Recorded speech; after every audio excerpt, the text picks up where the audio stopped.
నమస్తే అందరికీ, నేను Durga. Welcome back to my channel. ఈరోజు మన ఛానల్లో ఎంతో టేస్టీగా ఉండే పనసకాయ ఫ్రైని ఎలా చేయాలో నేను మీతో షేర్ చేసుకోబోతున్నాను. నార్మల్గా ఈ పనసకాయతో కర్రీ అనేది చాలా తక్కువ మందికి తెలుసని నేను అనుకుంటున్నాను. మీలో ఎంతమందికి తెలుసో నాకు కామెంట్ చేయండి. ఈ పనసకాయ ఫ్రై అచ్చం మన చికెన్ ఫ్రై లానే ఉంటుంది. ఈ పనసకాయ ఫ్రైని మనం చపాతీతో కానీ, పూరీతో కానీ, రైస్తో కానీ ఎంతో ఈజీగా సర్వ్ చేసుకోవచ్చు. చాలా బాగుంటుంది టేస్ట్.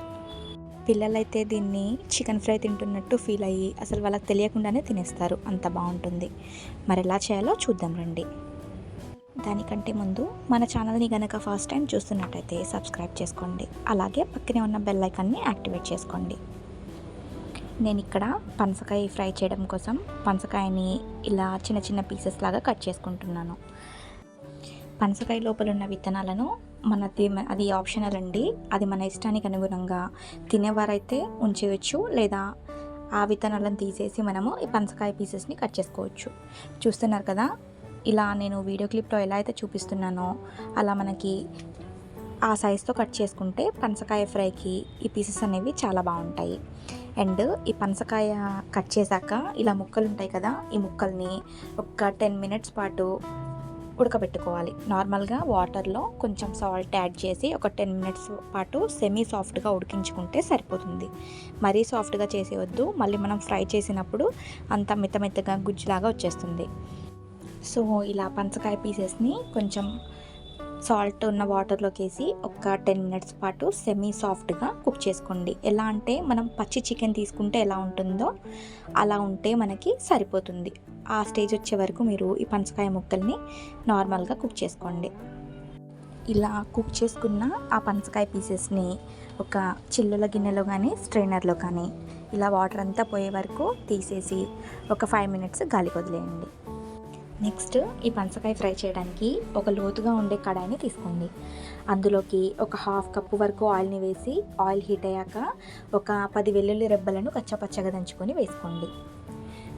వెల్లుల్లి రెబ్బలు కొంచెం రంగు మారాక దీంట్లోకి 1.5 టేబుల్ స్పూన్ వరకు ఫ్రెష్గా దంచుకున్న అల్లం వెల్లుల్లి పేస్ట్ మరియు ఆ అల్లంతోనే ఒక 1/2 టీ స్పూన్ వరకు పసుపుని వేసుకొని ఇవన్నీ పచ్చి వాసన పోయే వరకు చక్కగా ఫ్రై చేసుకోండి.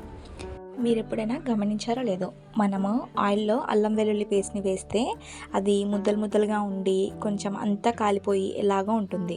సో ఇలా అల్లం అండ్ పసుపు రెండు ఒకటేసారి వేసి ఫ్రై చేసుకుంటే అవి రెండు చక్కగా కుక్ అవుతాయి. నెక్స్ట్ ఇందులోకి టేస్ట్కి సరిపడా కారాన్ని వేసుకొని కారంలోని పచ్చివాసన అంతా పోయే వరకు ఫ్రై చేసుకోండి. నేను ఇక్కడ కారం 1 టేబుల్ స్పూన్ తీసుకుంటున్నాను. మీరు ఇంకా ఎక్కువ కారం తినే వాళ్ళైతే ఎక్కువ వేసుకోవచ్చు. అలాగే కారంలోని పచ్చివాసన అంతా పోయాక ఇందాక మనం కట్ చేసుకొని కుక్ చేసుకొని పెట్టుకున్న పనసకాయ ముక్కలను ఇందులోకి యాడ్ చేసుకొని అంతా కోట్ అయ్యేలాగా కలుపుకోండి. ఇలా వీడియో క్లిప్లో చూపిస్తున్నాను కదా, ఇలా నిదానంగా ప్రతి ఒక్క పనసకాయ ముక్కకు మనం చేసిన మసాలా అనేది చక్కగా కోట్ అయ్యేలాగా కలుపుకోవాలి. దీన్ని మ్యాక్సిమం మనకి ఇది ప్రిపేర్ చేయడానికి ఒక 15 మినిట్స్ టైం పడుతుంది.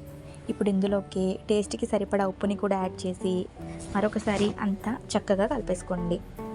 మనం ఈ పనసకాయ ఫ్రై ప్రిపేర్ చేసినప్పుడు మ్యాక్సిమం కలుపుకుంటూనే చేయాలి. అప్పుడే మనకి చక్కగా ఫ్రై అయ్యి ప్రతి ఒక్క ముక్కకి మసాలా అనేది చక్కగా కోట్ అవుతుంది. ఇలా చూస్తున్నారు కదా, దీంట్లోకి ఆయిల్ కొంచెం ఎక్కువనే ఉండాలి, అప్పుడే టేస్ట్ బాగుంటుంది. సో ఇలా ఒకసారి ఇలా కలుపుకొని మళ్ళీ 2 మినిట్స్ దాన్ని ఫ్రై అవనిచ్చి ఇలా మూత పెట్టేసి కుక్ చేసుకోండి. కొంచెం మనం ఆల్రెడీ ఉడికించాం కాబట్టి ఇంకా ఒక 40% వరకు కుక్ అయితే సరిపోతుంది మనకి. సో ఇలా ఒక 2 మినిట్స్ కుక్ చేసుకొని మళ్ళీ కింద నుంచి మొత్తం కలిపి మళ్ళీ ఫ్రై చేసుకోండి. అలా చేస్తే కరెక్ట్గా మనకి ఒక్కొక్క పీస్ చక్కగా ఫ్రై అవుతుంది. కొంచెం కింద అడుగుకి క్రిస్పీగా అయ్యేలాగా ఫ్రై చేసుకోండి. మరీ అంత కాదు, మనం తందూరి చికెన్కి అయితే ఎలా క్రిస్పీగా అయ్యేలా చేస్తామో అలా కింద కొంచెం ఒక 2 మినిట్స్ కుక్ చేస్తే కింద అంటుకున్న ముక్కలకి చక్కగా ఫ్రై అవుతుంది కదా. సో దాన్ని మళ్ళీ టర్న్ చేసుకొని కుక్ చేసుకోండి. ఫైనల్గా ఇవన్నీ సాఫ్ట్గా అయ్యాక ఇందులోకి 1 టీ స్పూన్ గరం మసాలా పొడిని, అలాగే మీకు ఇష్టమైతే 1 టీ స్పూన్ ధనియాల పొడిని కూడా యాడ్ చేసుకోవచ్చు.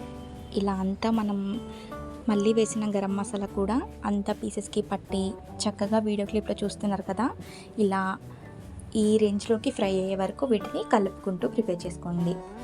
ఇది మనం ఇది ఫ్రై అయిందని ఎలా తెలుస్తుందంటే ఇలా ఆయిల్ అనేది అంతా సపరేట్గా వచ్చేస్తుంది. చూస్తున్నారు కదా, అచ్చం చూస్తూ ఉంటే మనం చిన్న చిన్నగా కట్ చేసిన చికెన్ పీసెస్ని ఫ్రై చేసినట్టే అనిపిస్తుంది. టేస్ట్ అయితే చాలా బాగుంటుంది. మీకు రైస్లో కంటే చపాతీలోకి, పూరీలోకి చాలా ఈజీగా సర్వ్ చేసుకోవచ్చు. టేస్ట్ అదిరిపోతుంది.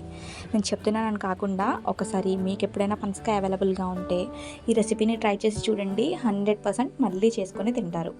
పిల్లలు కానీ పెద్దలు కానీ చాలా ఇష్టంగా తింటారు. అచ్చం చికెన్ టెక్చరే వస్తుంది మనకి. మీరు కూడా ఎప్పుడు నాన్ వెజ్ కాకుండా ఎప్పుడైనా ఇలా పనసకాయ దొరికినప్పుడు ఈ రెసిపీని ట్రై చేసి మీకు ఎలా కుదిరిందో కామెంట్ సెక్షన్లో చెప్పండి. అలాగే ఈ వీడియో కనుక మీకు నచ్చినట్టయితే లైక్ చేయండి, షేర్ చేయండి. మరిన్ని వీడియోస్ కోసం ఛానల్ని సబ్స్క్రైబ్ చేసుకోండి. Thank you for watching.